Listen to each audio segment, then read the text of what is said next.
Good morning. So I'm sitting here deciding whether I should go to Grace Life Church today for church.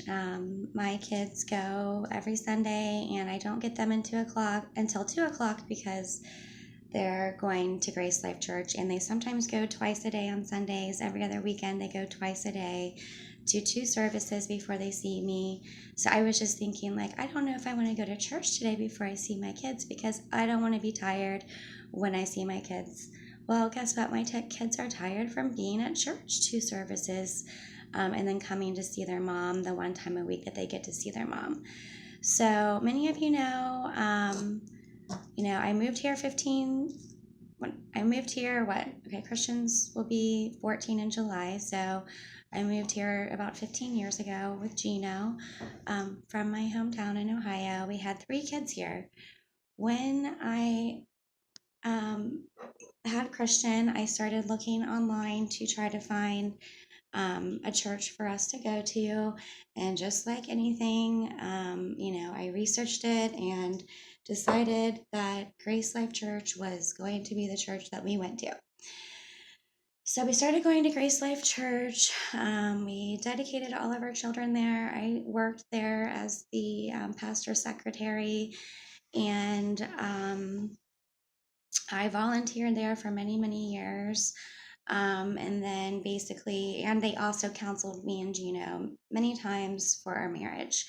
But working there and being on the inside there, there was just things that I had outgrown there. I was just over being in high school as a grown adult and saying it's church. And Gino had a spat. He had a temper tantrum over Pastor Buck not paying what they had agreed for him to bust his ass to redo the bathrooms, which look really nice in the church. So anyways, we had stopped going there, and then I had split up with Gino, and he had only had the kids at his request every other Saturday night, and we had not been going to Grace Life Church for a couple of years. And then I started reaching out for Pastor Buck's help because about a year into this separation, it went from misdemeanor, simple assault charges from a man who I have a 3-year PFA against, protection from abuse order, to him increasing these charges to a strangulation felony on me, stealing all of my cars, my houses. I'm getting all these attorneys, can't get fucking divorced, blah, blah, blah. So I had reached out to Pastor Buck at one point for help, and this was probably a month before I lost my kids, because I just felt that this burning ship that I had been steering because of Gino was just about to go up in flames at any second, and it did. So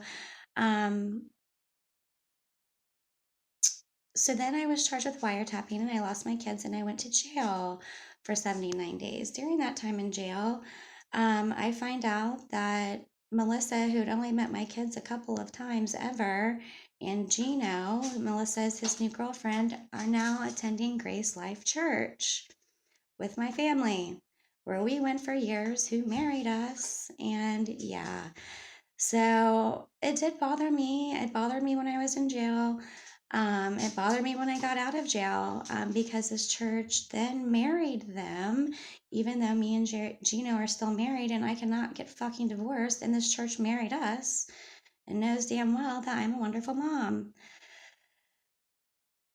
So they married them spiritually, which I just said to Jen, why doesn't it say that they're fucking married on their Facebook page instead of engaged? And she's like, probably because they don't want a whole lot of weird questions. And I was like, yeah, well, probably because spiritually married is not a selection on Facebook, because it's not real.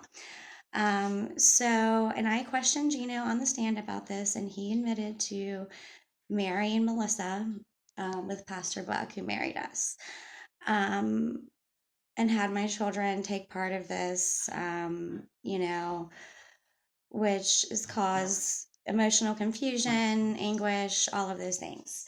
And it's just totally, not right. And everybody who's heard this story thinks it's completely insane. So I finally had the opportunity to meet with Pastor Buck. I met with Pastor Buck, I don't know how long it's been now, maybe a month ago, at the church, and Pastor Brady and Rachel Heron were there, and his wife. Rachel, when I came in, asked me if I was still living in Ohio. Brady was very abrasive and rude towards me. It actually is really upsetting. I'm not even going to go there talking about Brady because it's pretty upsetting, but I made it known to Pastor Buck, Brady's a fucking prick. Basically, I didn't say that, but in so many words. Just that he was very intimidating towards me, and basically Pastor Buck during that first meeting was trying to tell me that everything that I'm telling him about me trying to get divorced and me hiring all of these attorneys, 5 divorce attorneys, and I'm still not divorced because Gina refuses to divorce me, was not true. That it was a lie, that I've never done that, and I'm fighting to getting divorced, and that's a fucking lie because I'm trying to get paid. And I don't get paid unless I get divorced. So, anyways, I was able to prove that everything that I was saying was completely true and that everything that Gina was saying was completely lies. So, I sent him some information after our meeting telling him or proving to him that everything that he was trying to tell me to my face that I was lying about was completely true information. However, he did say about the marriage that, I mean, Pastor Buck was overall nice to me in that first meeting, and he wanted to help me, and he got Gino on the phone and was basically like demanding, like, well, are you going to give her 50-50 custody? Why aren't you giving her 50-50 custody? Can we meet? Then he looked at me and wanted to know, Jen, is there any options of you guys ever getting back together? I'm like, I just need my kids back. But honestly, at the end of the day, I'm willing to do anything to get my kids back. But this is an abusive situation. Can you please help us? You see me being a mom here. You know me. I worked for you. I volunteered for you for years. You know I'm a great mom, and I don't deserve this shit. And so he's like, you're right. So he gets Gino on the phone, and he's like, can we meet? Can we all meet, together? So basically, long story short, we meet. And so since I made a little complaint on Brady was not present at that time. Another girl was, and they had a Zoom meeting with Matt Cogley, who is a worship pastor, watching, and probably other church members hiding and watching in the Zoom meeting as well. However, I came to the church.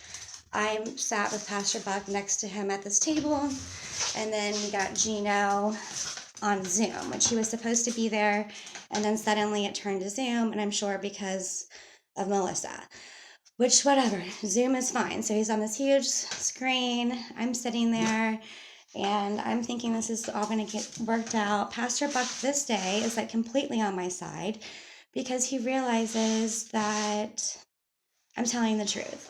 So long story short, Pastor Buck and I and Gino meet on Zoom, and we have like an hour meeting or something, and Pastor Buck starts out saying like, I am not a judge, I am not an attorney, I'm just a pastor, and I married this couple when Jen, and I'm like in 2008. So basically we're trying to work out a custody agreement. He's saying, he believes I'm a good mom. Why can't you give her 50%? Why can't you divorce her? She's saying she'll take nothing.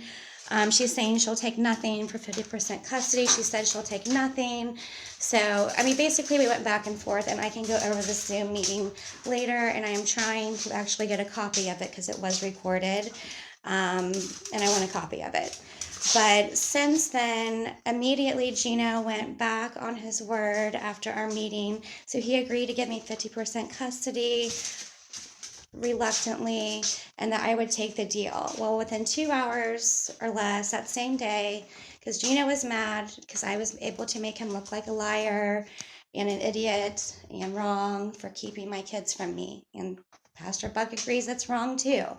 And I appreciate Pastor Buck.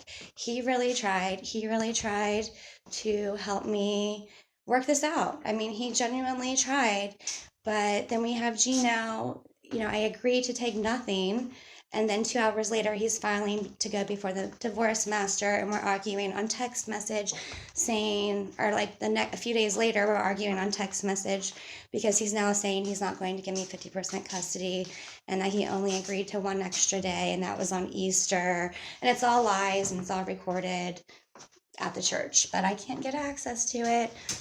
So anyways, everything's fucked up as usual, and he's filed to go before the divorce master, which is another long ass crazy story. Basically, I'm probably going to be married forever and never get any access, maybe to anything. I don't know, but I've been trying to contact the church, like, hey, I need Pastor Buck's help.